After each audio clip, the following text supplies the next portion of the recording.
რუკა აბსოლუტურად ჰარმონიული. უყურებ რუკას და იძახი, ვაიმე, ამის ნახევარი მომცა მე. და სინამდვილეში მიღწევები ნული. რატო?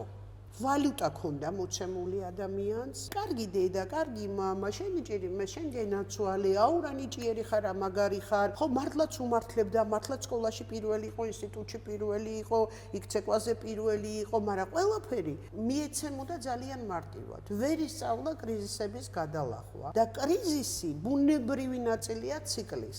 ანუ ვერავინ ვერ ავწდებით კრიზისს, არ არსებობს, რომ ავწდეთ კრიზისს.